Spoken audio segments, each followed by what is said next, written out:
ইন্নাল্লাযীনা ক্বালু রাব্বুনাল্লাহ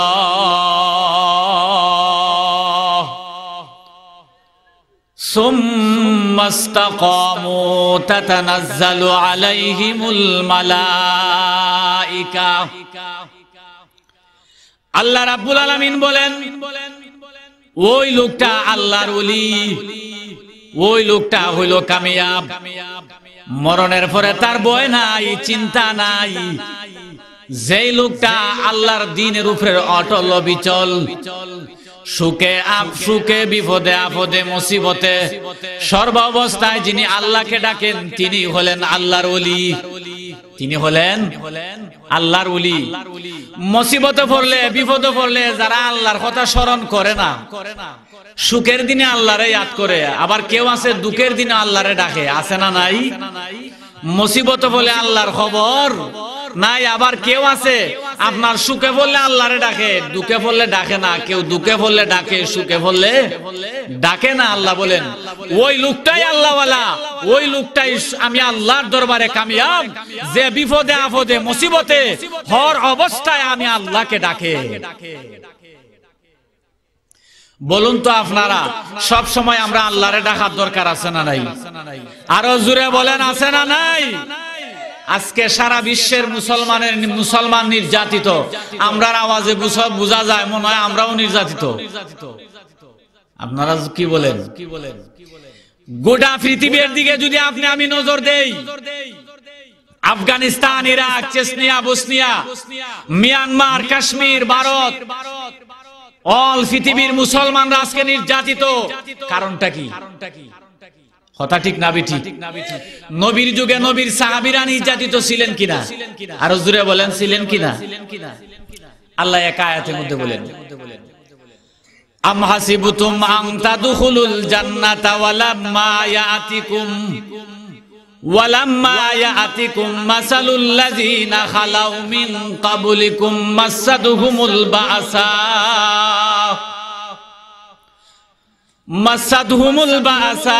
ওয়াদ-দাররা ওয়া যুলজিলু হাত্তা ইয়াকুলার রাসূল والذين آمنوا معه متى نصر الله ألا إن نصر الله قريب।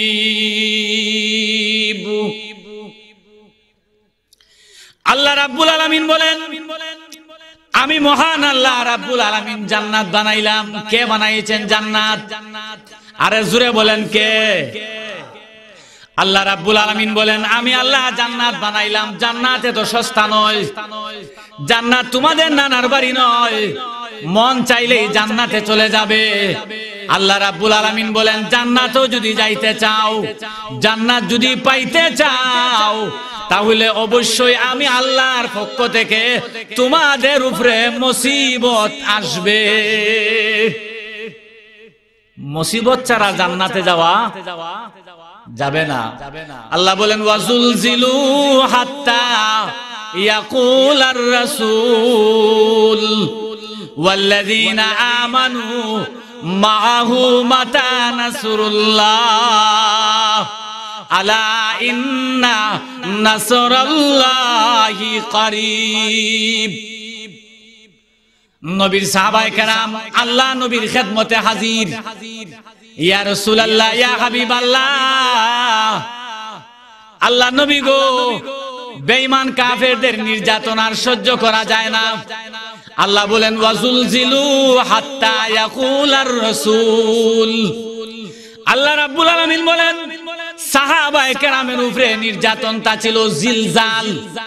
ওয়াজুলজিলু, ভূমিকম্প যেমন ভাবে তোমরা ভূমিকম্পরে ডরাও, যেমন ভাবে তোমরা জলোচ্ছ্বাসকে ডরাও, যেমন ভাবে তোমরা ঘূর্ণিঝড়কে ডরাও, সাহাবায়ে কেরামের উপরে আল্লাহর পক্ষ থেকে এই রকম ভাবে আমার আল্লাহর পক্ষ থেকে পরীক্ষা এসেছে। পরীক্ষাটা সহজ না কঠিন? আরো জোরে বলেন সহজ না কঠিন? হযরত বেলাল হাবশী রাদিয়াল্লাহু তাআলা আনহু গলাত রশি লাগাইয়া তারা মক্কা টানতো, মরুভূমি দিয়া পাথরের উপরে দিয়া গলাত রশি লাগাইয়া টানতো। আপনারা বলেন তো দেখি, মরুভূমিতে গলাত রশি লাগাইয়া হযরত বেলাল রাদিয়াল্লাহু তাআলা আনহুকে চক্কর দিত। আপনারা বলেন সহজ না কঠিন? বেলালের অপরাধ কি ছিল? কলিমা পড়া। কি পড়েছিলেন? লা ইলাহা ইল্লাল্লাহু মুহাম্মাদুর রাসূলুল্লাহ। বিলালের এই অপরাধ ছিল। আজকে সারা বিশ্বের নির্যাতিত মুসলমান, তাদের অপরাধটা কি? আপনারা বলেন কালিমা। জোরে বলেন কি? আজকে আফগানিস্তানের মুসলমান নির্যাতিত, সারা বিশ্বের মুসলমানেরা ঘরে বসে বসে তামসা দেখছে, ঠিক না বেঠি? আফগানিস্তান ধ্বংস হইল, ইরাকে হামলা করলো অস্ত্রের অজুহাতে, আসলে উদ্দেশ্য হলো তারা তেল চুরি করা। জোরে কোন ঠিক না বেঠি? আজকে এরা উদ্দেশ্য ছিল তেল চুরি করা, এদের উদ্দেশ্য ছিল ইরাকের গ্যাস চুরি করা।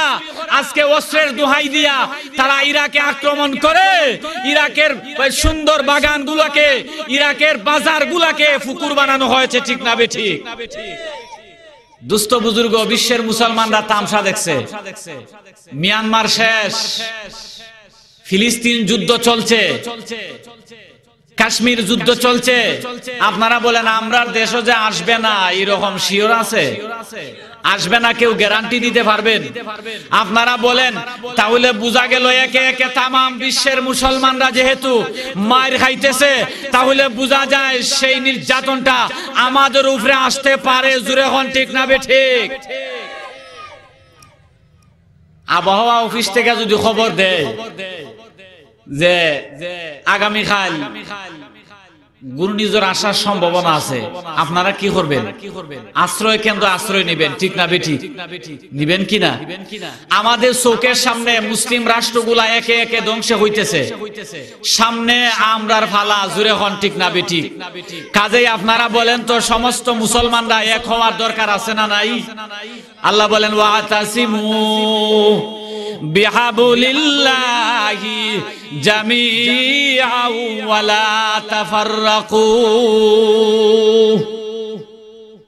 পৃথিবীতে যত ইসলামী দলগুলো আছে, যত মুসলমান আছেন, সমস্ত মুসলমান আল্লাহর জমিনে আল্লাহর হুকুম প্রতিষ্ঠা করার জন্য, আল্লাহর দ্বীনের খাতিরে আল্লাহ বলতেছেন ওয়াতাসিমু বিহাবলিল্লাহি জামিআ ওয়ালা তাফাররাকু। আল্লাহ রাব্বুল আলামিন বলেন, ও দুনিয়ার মুসলমানেরা, আমার আল্লাহ রাব্বুল আলামিনের কোরআনের খাতিরে, নবীর খাতিরে এক হয়ে যাও, নেক হয়ে যাও, আল্লাহওয়ালা হয়ে যাও। আমি মহান আল্লাহ তোমাদেরকে বিজয় দান করব। সাহাবায়ে কেরাম নির্যাতিত হইতে হইতে আপনারা বলেন ঈমান ছাড়ছেন? আপনারা কি বলেন ঈমান ছাড়ছেন? সাহাবায়ে কেরাম ঈমান ছাড়েন নাই, নবীজির কাছে গেছেন। হাত্তা ইয়াকুলার রাসূল ওয়াল্লাযীনা আমানু মাআহু মাতা নাসরুল্লাহ আলা ইন্না নাসরাল্লাহি করিব। সাহাবায়ে কেরাম আল্লাহর পয়গম্বরের খেদমতে হাজির। ইয়া রাসূলুল্লাহ, ইয়া হাবিবাল্লাহ, আল্লাহর নবী গো, কখন আল্লাহর সাহায্য আসবে? কোন দিন আল্লাহর সাহায্য আসবে? আল্লাহর নবী বলেন মাতা নাসরুল্লাহ। আল্লাহ জানায় দেন হাবিব আমার, সাহাবীদেরকে জানায় দেন অচিরেই আমার আল্লাহর পক্ষ থেকে তোমাদের উপরে সাহায্য আসবে। বলুন তো, আমরা যদি আল্লাহর দ্বীনের জন্য, আল্লাহর কালামের খাতিরে, আল্লাহর জমিনে আল্লাহর দ্বীন কায়েমের জন্য সবাই ঐক্যবদ্ধ হয়ে যায়, আল্লাহর সাহায্য আসবে কিনা? আর যদি এক না হই তাহলে আল্লাহর গজব আইব। কথা ঠিক না বেঠিক? আল্লাহ কোরআনের অন্য আয়াতের মধ্যে বলেন, তোমরা যদি আমি আল্লাহর বিধানকে অপমান করো, তাহলে আমি আল্লাহ বেঈমান কাফেরের হাতের মার খাওয়াইয়া তোমরারে অপমান করব। আপনারা বলেন আজকে যে সারা বিশ্বে মিয়ানমারের মুসলমান নির্যাতিত, কাশ্মীরের মুসলমান নির্যাতিত, ফিলিস্তিনের মুসলমান নির্যাতিত, ইরাকের মুসলমান নির্যাতিত, এর একমাত্র কারণ আমাদের আমল ভালো না, ঠিক না বেঠিক? আমরা আমল খারাপ, কাজেই সবাই সংশোধন হওয়া দরকার। দারুন নদওয়ায় কাফেররা বসছে, আমরা নবীরে মারবে। কারে মারতো? আরো জোরে বলেন কাকে? নবীরে তারা মারবে। ঘটনা অনেক লম্বা, সময় একবারে কম। নবীজির ঘরের চতুর্দিকে কাফেররা ঘেরাও করছে। জিবরিল ফেরেশতা নবীর খেদমতে আসছেন, ইয়া রাসূলুল্লাহ, ইয়া হাবিবাল্লাহ, মক্কার কাফেররা আপনার ঘরের চতুর্দিকে গো নবী আপনাকে মারার জন্য আসছে। আল্লাহ জানায় দেন, হাবিব আমার, এখন আপনি মক্কা থেকে মদিনার দিকে হিজরত করেন। আপনারা বলেন আল্লাহ চাইলে নবীরে আগেই বলতে পারতেন, ঠিক না বেঠিক? এমন সময় আল্লাহর পয়গম্বরকে আল্লাহ নির্দেশ দিলেন যেই সময় নবীজির দরওয়াজায় কাফেররা বসা, ঠিক না বেঠিক? আপনার বন্ধু যদি আপনাকে বলে, বন্ধু ঘরের সামনে দুশমন, এখন বের হয়ে যাও, এটা কি বন্ধুত্বের পরিচয় না শত্রুতার পরিচয়? আরো জোরে, শত্রুতার পরিচয়। তাহলে যখন নবীর দরজার কাছে দুশমনরা, এই মুহূর্তে আল্লাহ নির্দেশ দিলেন, নবী গো আপনি ঘর থেকে বের হয়ে এখন মদিনার দিকে হিজরত করেন। উদ্দেশ্যটা কি? এর দ্বারা উদ্দেশ্য হলো আল্লাহর নবীর শান মর্যাদা কিয়ামত পর্যন্ত বাড়ায় দেওয়া। কিভাবে? নবী যদি আগেই চলে যাইতেন, আল্লাহ অর্ডার দিয়ে দিতেন, ইয়া রাসূলুল্লাহ, ইয়া হাবিবাল্লাহ, মক্কার কাফেররা দারুন ওয়াদায় মিটিং এ বসছে, আপনাকে তারা মারবে, আপনি আগেই মদিনায় চলে যান। তাহলে কাফেররা বলতো, মুহাম্মদ আমরারে ডরাইয়া মক্কা থেকে মদিনা ছাড়ছে, বলার সুযোগ ছিল কিনা? এখন আল্লাহ তাআলা অর্ডার দিবেন এই মুহূর্তে, যেন মক্কার বেঈমান কাফেররা এই কথা বলতে না পারে যে নবী পলায়ন করেছেন। এই কথা বলার জন্য সুযোগ না হয়, কাফেররা নবীর গৌরব বসা। আল্লাহ অর্ডার দিবেন, নবী বের হয়ে যান। হযরতে আলী নবীজির সাথে, হযরত আলী আল্লাহ রাসূলকে বলেন, হযরত রাসূল হযরত আলী রাদিয়াল্লাহু তাআলা আনহু বলে, আলী বিছানার মধ্যে তুমি ঘুমায়া যাও, আমি আল্লাহর পয়গম্বর আল্লাহর হুকুমে মদিনা থেকে, মক্কা থেকে মদিনার দিকে হিজরত করব। হযরতে আলীর চোখের পানির দ্বারাতে গাল ভিজে যায়। আল্লাহ নবী বলেন, আলী রে, চোখের মধ্যে পানি দেখা যায়, কারণ কি?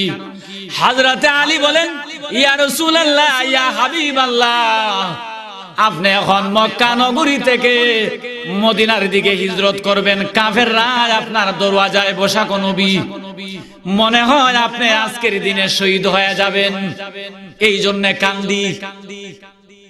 আল্লাহর নবী বলেন, আলী রে, বিছানার মধ্যে ঘুমায়া যাও, আমার আল্লাহ আমাকে মদিনায় পৌঁছায়া দিবেন। আরো জোরে বলেন সুবহানাল্লাহ। হযরতে আলী মুস্কে হাসি দিলেন। আল্লাহর নবীর কাছে কিছু আমানত ছিল, হযরতে আলীর কাছে দিয়া দিলেন। নবীর আবার তারা আমানতদার মনে করতো, আবার মারবার লাগি আইছে। কেন মারবার লাগি আইছে? তারা স্বার্থের উপরে আঘাত আসছে, ঠিক না বেঠিক? আরো জোরে বলেন ঠিক না বেঠিক? আজকে আমাদের সমাজে কিছু কুলাঙ্গার আছে যারা উলামায়ে কেরামকে মাথার মুকুট মনে করে, কিন্তু দলের বিরুদ্ধে, তাদের বিরুদ্ধে, তাদের রাজনীতির বিরুদ্ধে কোনো কিছু বললেই হুজুরদের বিরুদ্ধে লেগে যায়, ঠিক না বেঠিক? আরো জোরে বলেন ঠিক না বেঠিক? দুস্থ বুজুর্গ এরা সেই যুগের লোকদের মতো, ঠিক না বেঠিক? নবীজির আনা দিবেন, কাফেররা বসা দরওয়াজায়, নবী বলেন, আলী বিছানায় ঘুমায়া যাও, আমানত গুলো তোমার হাতে দিয়া দিলাম, আগামী কাল ফজরের পর বেঈমান কাফের ধরে করে তাদের আমানত পৌঁছাইয়া দিও। সুবহানাল্লাহ বলেন। হযরত নবী বাইর হইবেন, কোরআনের তেলাওয়াত করলেন, ইয়াসিন ওয়াল কুরআনিল হাকীম, আয়াত তেলাওয়াত কইরা ফাগশাইনাহুম ফাহুম লা ইউবসিরুন, আয়াত কইরা মাটি লইয়া নবীজি আর দরজার দাঁড়ে দি মাটি উড়াইয়া সাইরা। আল্লাহ আপনারা বলেন আল্লাহ দুশমনদের হাত থেকে বাঁচানোর ক্ষমতা আল্লাহর আছে না নাই? বাঁচানেওয়ালা কে, মারনেওয়ালা কে? আল্লাহ। নবীজি হাতের মধ্যে মাটি লইয়া এইভাবে ছাড়ছেন, আর আল্লাহ সমস্ত মাটি কাফেরদের চৌকে পৌঁছাইয়া দিছেন। এরা সবাই হাত দিছে চৌকো, দেওয়ার পরে আল্লাহর নবী তাদের ফাঁসি দিয়া নবী চলে গেছেন। সুবহানাল্লাহ বলেন। গভীর রাত্র ছিল, আবু বকর সিদ্দিক রাদিয়াল্লাহু তাআলা আনহুর বাড়িতে গেছেন, যায়া প্রথমেই ডাক দিয়েছেন আবু বকর। সাথে সাথে আবু বকর জবাব দিলেন। রাত্র গভীর, বলুন গভীর রাত্রে দরজায় ডাক দিলে যিনি জবাব দেন উনি ঘুমনা সজাগ? আরো জোরে বলেন, ঘুমনা সজাগ? গভীর রজনীতে ওয়াজ থেকে যদি যায় আপনার বিবিকে ডাক দেন, অনেক বিবি আছে ঘুমায়া যায়, ঠিক না বেঠিক?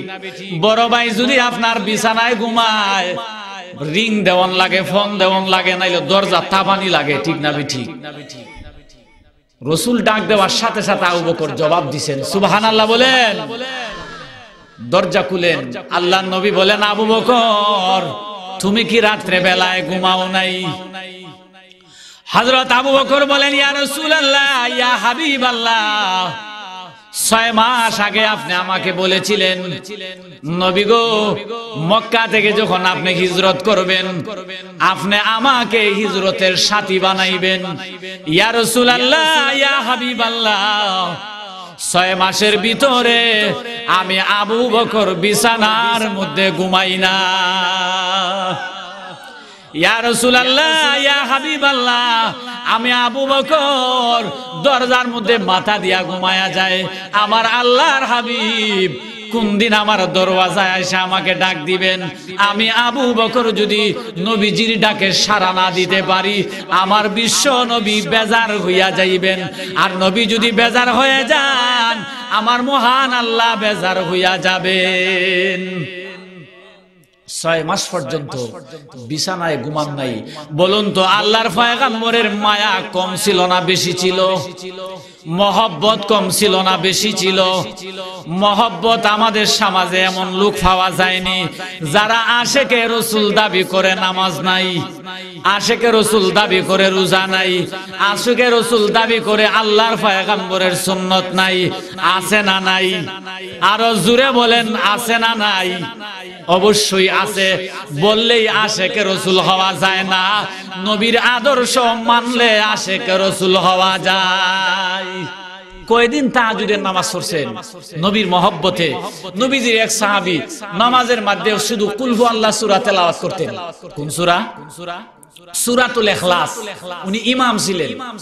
নবীজি যখন একদিন ওই মসজিদে আসছেন, আসার পরে মুসল্লিরা নবীজির কাছে বিচার দিবেন, ইয়া রাসূলুল্লাহ, ইয়া রাসূলুল্লাহ, ইয়া হাবিবাল্লাহ, আপনি যে ইমাম নিযুক্ত করে দিয়েছেন, নামাজে শুধু সূরাতুল ইখলাস তিলাওয়াত করেন। কোন সূরা? সূরাতুল ইখলাস। ইয়া রাসূলুল্লাহ, ইয়া হাবিবাল্লাহ, উনি কি আর কোন সূরা জানেন না? সূরাতুল ইখলাস তেলাওয়াত করেন। আল্লাহর নবী বলেন, ইমাম সাহেব এদিকে আসেন। মুসল্লিরা বিচার দিছে, নামাজ খালি তুমি কুল হু আল্লাহ সূরা পড়ো, আর কোন সূরা পড়ো না। নবীর সাহাবী বলেন, ইয়া রাসূলুল্লাহ, আমি কুল হু আল্লাহ সূরারে বেশি মহব্বত করি। সুবহানাল্লাহ বলেন। আর জোরে বলেন সুবহানাল্লাহ। হুজুর আপনি বলেছেন কেউ যদি সূরাতুল ইখলাস একবার তিলাওয়াত করে, আল্লাহ তার আমলনামায় 10 পারা কোরআন তেলাওয়াতের সওয়াব দিয়ে দিবেন। 2 বার তেলাওয়াত করলে আল্লাহ তার আমলনামায় 20 পারা কোরআন তেলাওয়াতের সওয়াব দিয়ে দিবেন। কেউ যদি 3 বার সূরাতুল ইখলাস তেলাওয়াত করে, আল্লাহ তার আমলনামাতে 1 পারা কোরআন, 1 খতম কোরআনের সওয়াব দিয়ে দিবেন। 1 খতম কোরআনের সওয়াব। হুজুর আপনি বলেছেন, আর আমি এই সূরাটাকে মহব্বত করি এই জন্য পড়ি। আল্লাহ রাসূল বলেন, তোমার এই মহব্বত তোমাকে জান্নাতে পৌঁছায়া দিবে। সুবহানাল্লাহ বলেন। আরো জোরে বলেন সুবহানাল্লাহ। তাহলে এখানে মহব্বতের অর্থ হইল তেলাওয়াত। মহব্বতের অর্থ কি? আরো জোরে বলেন, মহব্বতের অর্থ কি? আজকে আমাদের সমাজে যারা আল্লাহ নবীকে মহব্বত করেন, ভালোবাসেন, অথচ রাসূলের সুন্নত নাই, নবীজির আদর্শ নাই, কোরআনের তেলাওয়াত নাই, নামাজ নাই, আপনারা বলেন মুখ দিয়া দাবি করলে বেহেশত যাওয়া যায়? আশেকে রাসূল হওয়া যায় না নবীর আদর্শ মানতে হবে? নবীর আদর্শ মানতে হবে। নবীর আদর্শ মানলে জান্নাতে যাওয়া যায়, আশিক রাসূল হওয়া যায়। কথা ঠিক না বেঠিক? কথাটা শেষ করিয়া দিমু মাত্র 1 মিনিট। আবু বকর সিদ্দিক রাদিয়াল্লাহু তাআলা আনহু দেখেন নবীরে কেমন মহব্বত করতেন। নবীরে সাথে নিয়ে রওনা দিবেন, একবার ডান দিকে যায়, আরেকবার বাম দিকে যায়, আরেকবার সামন দিকে যায়, আরেকবার পিছন দিকে যায়। আল্লাহ রাসূল বলেন, আবু বকর এমন কেন করো? আবু বকর সিদ্দিক রাদিয়াল্লাহু তাআলা আনহু জবাব দেন, ইয়া রাসূলুল্লাহ, ইয়া হাবিবাল্লাহ, আমি যখন ডান দিকে যাই মনে হয়ে যায় ডান দিক থেকে কোনো বেঈমান কাফির নিয়ে আক্রমণ করে। ইয়া রাসূলুল্লাহ, ইয়া হাবিবাল্লাহ, আমি যখন বাম দিকে যাই আমার মনে হয় বাম দিক থেকে কোনো বেঈমান নিয়ে আপনার গায়ে আক্রমণ করে। ইয়া রাসূলুল্লাহ, যখন সামন দিকে যাই তখন আমার মনে হয় সামন দিক থেকে কোনো বেঈমান নিয়ে আক্রমণ করে। আবার মনে হয় পিছন দিক থেকে কোনো শত্রু নিয়ে আক্রমণ করে, তখন আমি পিছন দিকে যাই। ইয়া রাসূলুল্লাহ, ইয়া হাবিবাল্লাহ, বেঈমান কাফেরদের আক্রমণে আমি আবু বকর যেন শহীদ হইয়া যাই, আর আল্লাহ যেন আপনাকে নিরাপদে মদিনায় পৌঁছায়া দেন। মহব্বত কম না বেশি? জীবন দিয়া আল্লাহর নবীকে মহব্বত করতে হবে, ঠিক না বেঠিক? আমি বলছিলাম আজকে আশিকে রাসূল দাবি করি, কিন্তু সকল আজকে আমরা এক মঞ্চে বসতে পারি না। আমার আজকের আলোচনার মঞ্চ থেকে সবার কাছে দাবি হইল, আমাদের এই জামাতে সুন্নি ওয়াহাবি কোনো প্রশ্ন নাই। আমরা কোরআন হিসাবে সবাই ভাই ভাই, ঠিক না বেঠিক? আমরা সবাই কোরআনওয়ালা, আমরা নবীজির উম্মত, আমরা আবু বকরের উত্তরসূরি, শাহজালালের উত্তরসূরি। কাজেই আমরা শাহজালালের উত্তরসূরি হিসাবে সুন্নি ওয়াহাবি যারাই আছি সমস্ত উলামায়ে কেরাম এক মঞ্চে বসে এদেশে ইসলামের নেতৃত্ব দিতে হবে, ঠিক না বেঠিক? আল্লাহ যেন আমাদের সবাইকে এক হওয়ার, নেক হওয়ার তৌফিক দান করেন। সবাই বলি আমিন। ওয়া আখিরি দাওয়ানা আলহামদুলিল্লাহি রাব্বিল আলামিন।